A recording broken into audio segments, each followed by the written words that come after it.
Here's what they think about you. Here's what they think about you.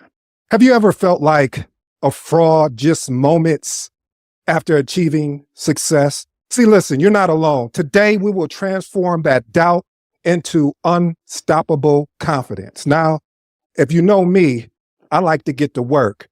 But before we do, I want to share a quick quote with you. The person who loves walking will go further than the man that loves the destination. The only thing I know how to do is do it right.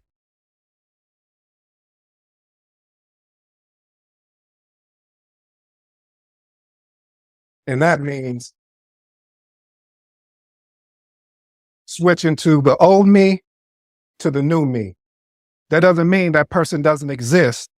He's there, but we also must make that transformation. All right, let's get into today's presentation. One of the things I want to share is that's going to be deep here for me that I hope that it resonates with you is the issue of self-imprisonment. There's a story about a prisoner of war, and what ended up happening is he got captured, which made him become a prisoner of war, and they would just antagonize him and give him a hard day. This went on for days and days. And then finally, his allies came and helped him out and everything was looking good. And when they came to the gate, when they came to to where he was housed at, they said, hey, the gate is already open. Why are you still in here? And the thing about it is he did not take an opportunity to break himself out. What am I saying? I'm saying that a lot of times we create strong bars for ourselves, meaning that we create things for self-imprisonment that allows our limited beliefs to restrict our growth and opportunities. This is why I always say we need to identify those personal beliefs and fears that have imprisoned us, because if we don't, we won't have the opportunity to move forward. So here's my actionable tip. I always want to give you actionable tip. Write down 3 limited beliefs and conquer each one with a positive truth. Let me get this out your way. Wisdom from your battle. See, every struggle you face has equipped you with the wisdom uniquely yours. Your hardships aren't random. They hold the seeds of deep wisdom. This is why it's important. You need to take time to do retrospective, basically reflecting on the significant battles you have faced. See, this allows you to take this information and really grow from it, really learn from it. Understand that you always hear me talking about using a rear view with a front shield window approach because of the fact we need to look at that. There was a purpose we went through. I love Scott providing that serenity prayer because that is a reflection of, hey, in my opinion, if I remix it, it's more or less about moving forward, continue to grow as you continue to learn from what you learn from. Learning loops. You know, a lot of times we'll come to seminars or webinars or things like this, and we're constantly acquiring knowledge without action, and we're not doing anything with the information. So this is how people remain stuck. And then what ends up happening, we start getting in our own mind because of all of a sudden the information that we learned, we didn't reflect on the areas where we needed to grow from. We didn't take action. We didn't implement what Phill has shared with us today. What we do is, we pack that away, and then we go to our next seminar or to our next thing where we go to learn something. And I'm not just talking to you. I'm talking to myself. I've been guilty of this plenty of times. Have you seen how many books I have and audio and this and that? And I said, wow, I got all of this information. I need to do something with it. So again, many people remain stuck in their learning loops and always studying, but rarely experimenting or applying what they learn. When you learn something, go take that information and go experiment with it. See if it works. If it doesn't work, put your spin on it. So my deep dive on this is reflect on areas where you keep acquiring information, but not taking actionable steps. Why haven't you experimented yet?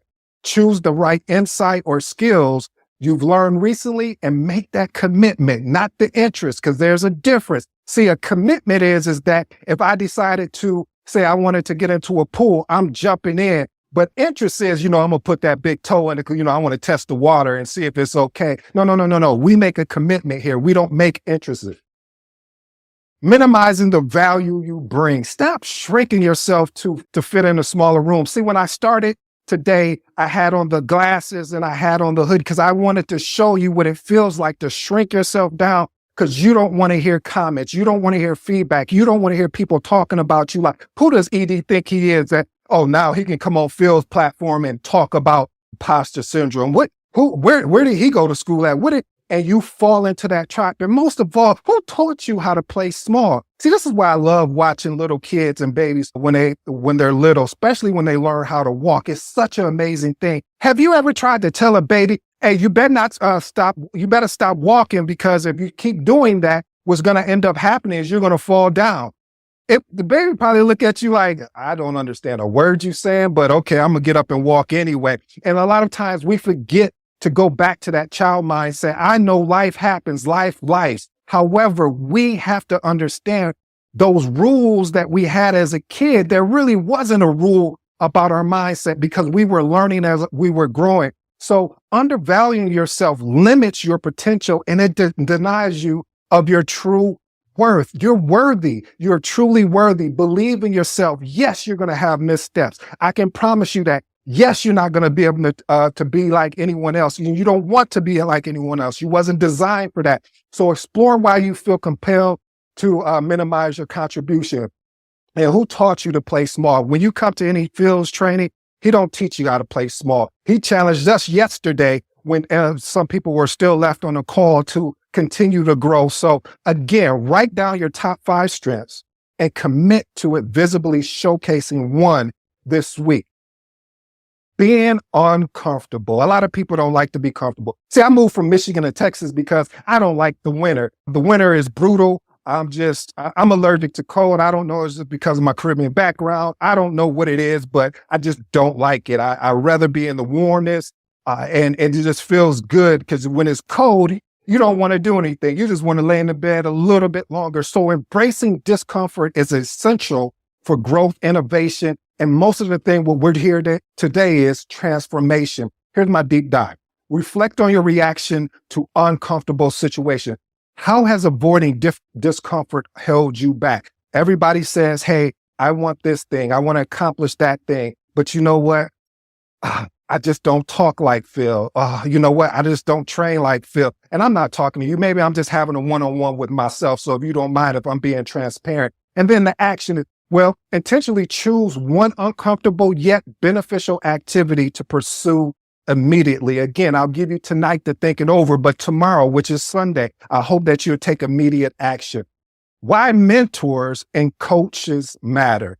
Just how Phill broke it down. I won't go over that, so I'll just keep it at a very high level here.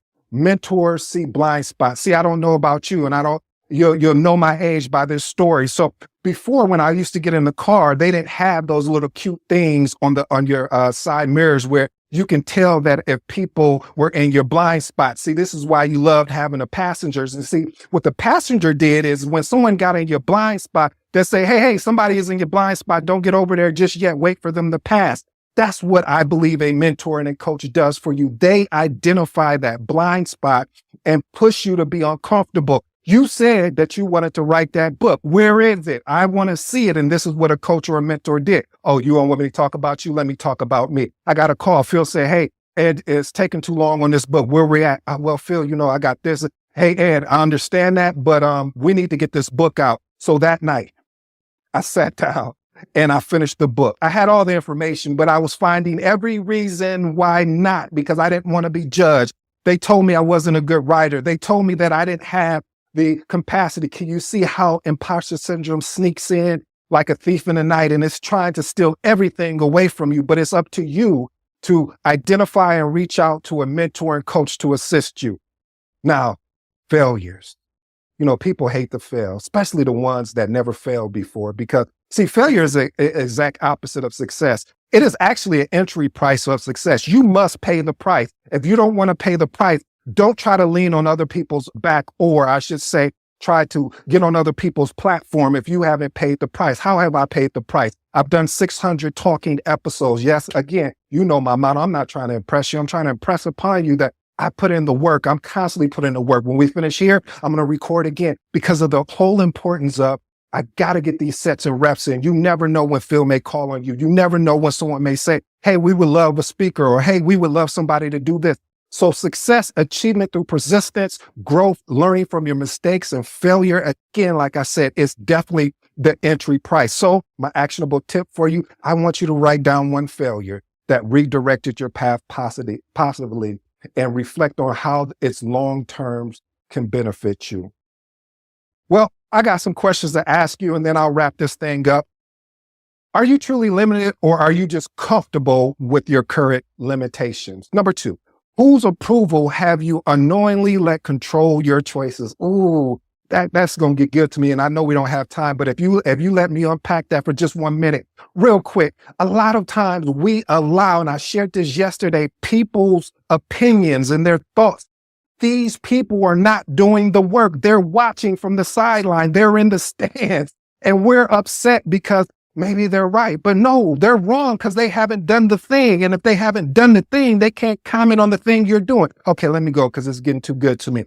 Number 3, if you fear failure wasn't an option, what risk would you boldly take today? If you knew today you couldn't fail, if you knew there was no risk in what you were going to do, what would you actually do? See, I took a risk today. The risk that I took, I put on that jogging suit with the glasses. That was a risk. I've never done something like that, but I knew that the only way I can shock you, the way I can disrupt you, is show you that I just don't care anymore, meaning that I'm going to give everything that I can anywhere that I'm at. I want to give it my all. My last question is, what would you do differently today if you genuinely, and I mean genuinely, believe in your greatness?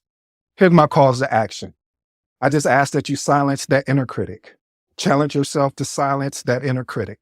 Challenge yourself to silence that inner critic. And I'm sorry, I have to say, they say if you say things 3 times, it'll finally stick. I want you to live boldly. Decide today you're going to embrace your greatness within you. And the last and final thing before I leave, I just ask that you claim your seat. See, your seat at the table is not an accident. You've earned it. You learned it. You went through the trials and tribulations that most people would sit on the sideline and just watch from a distance, but you made the decision not to watch. So I thank you for this opportunity. And now it's back to you, Phill. And Wow. can I say something? I cannot take my seat with what you just did. It's all you, boss. Good job, man. Good job. Amazing job. Awesome. Wow. I love that, Ed.